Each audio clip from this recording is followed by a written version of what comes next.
आपके बहुत ही लोकप्रिय नेता, अयोध्या में जहां उन्होंने इतना पूर्व विकास मंत्री, किया, राम पूर्व मंदिर विधायक बनवाया, और वहां से विधायक, एक भी सीट नहीं मिली। और विधायक वोट इसलिए नहीं बोल रहा मिला, हूँ उसके सांसद पीछे बनने क्या वाले हो। राज है?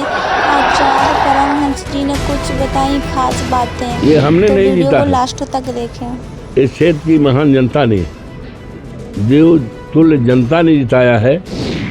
मोदी 3.0 के शपथ समारोह से पहले सबसे बड़े सूबे में बैठकों का दौर जारी है। भगवा पार्टी हर उन सीटों पर मंथन कर रही है जहां उसे इंडिया के हाथों पटखनी मिली है। इन्हीं में से एक सीट है फैजाबाद। रामनगरी में राम मंदिर बनाने के बाद भी बीजेपी को इस सीट से हाथ धोना पड़ा। ऐसे में सवाल ये है कि आखिर बीजेपी को अयोध्या सीट क्यों गंवानी पड़ी। इस सवाल के रहस्य से वैसे तो कई नेता और विशेषज्ञ पर्दा उठा चुके हैं, लेकिन तपस्वी छावनी के पीठाधीश्वर जगत गुरु परमहंस आचार्य ने जो वजह बताई है वो कुछ ज्यादा ही हटके है। परमहंस आचार्य ने अयोध्या की हार पर अजीबोगरीब बयान दिया है। उन्होंने कहा कि इंडिया गठबंधन ने यहाँ से दलित और बुजुर्ग उम्मीदवार दिया था, इसीलिए बीजेपी उनके सम्मान में चुनाव हार गई। जो अयोध्या की अति महत्वपूर्ण सीट है, भारतीय जनता पार्टी हारी है। मैं आपको रहस्य बता दूं, भारतीय जनता पार्टी हारी नहीं है, जान के हारी है। क्यों?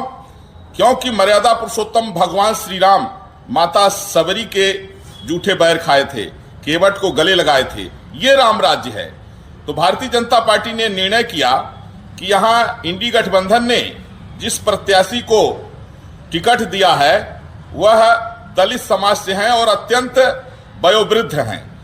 तो दलित के सम्मान में, बुजुर्ग के सम्मान में भारतीय जनता पार्टी ने जान करके यह सीट जो है तो अपने लोगों से कह करके कि इस बार जो है तो वोट एक दलित के सम्मान में, एक बुजुर्ग के सम्मान में आप लोग जो है अवधेश प्रसाद को दीजिए, और वो जीत गए।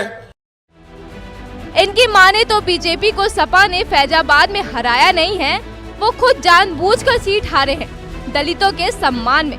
खैर इसे छोड़िए, इसके बाद जो परमहंस आचार्य ने कहा वो सुनकर आपको यकीन ही नहीं होगा।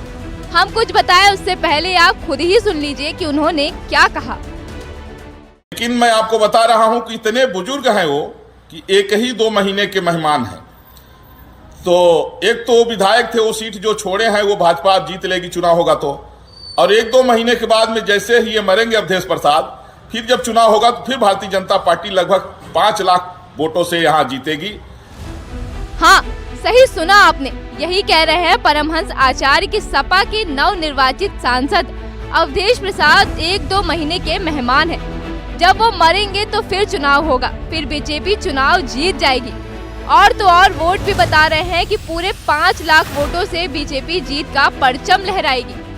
बहरहाल परमहंस आचार्य इसी तरह के विवादास्पद बयानों के लिए जाने जाते हैं। ये वही हैं जिन्होंने स्वामी प्रसाद मौर्य को गोली मारने वाले को 25 करोड़ देने की बात कही थी और अब सपा उम्मीदवार के लिए विवादित टिप्पणी कहकर सुर्खियों में आ रहे हैं।